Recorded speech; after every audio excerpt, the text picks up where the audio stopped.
Welcome to Year 5, Lesson 2, Task 5 of 6. We want to now complete the programming of the arrow keys. We now want to program the left and right arrow keys. The quickest way is to select the duplicate or the stamp, click on the code and drag it underneath. Change the down arrow to left. We want the left arrow, and when we hit the left arrow key, we want the sprite of the gobo to point to the left, which is -90. We will then program the right arrow. Select right arrow, and we now want him to point right.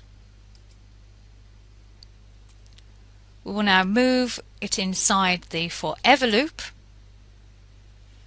Always click save.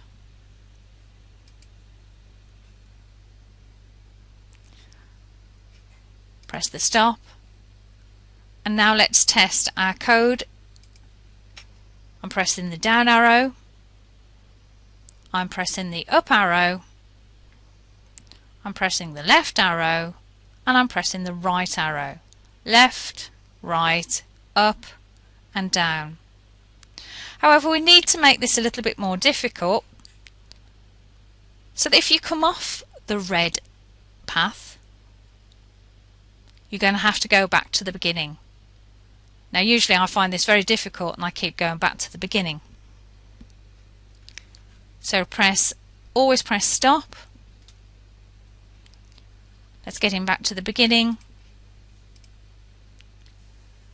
What we need to do now is in the sensing palette, so click the sensing palette, and we're going to drag out a touching colour.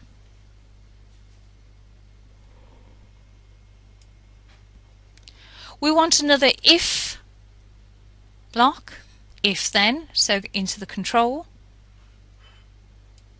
if then. Select the if block underneath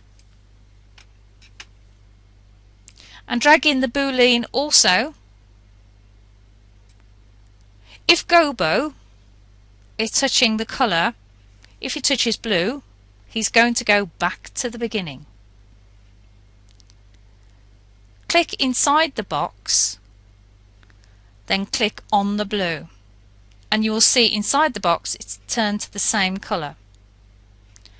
So if gobo touches the blue, go back to the motion palette, drag out a go to, and that's the position at the beginning.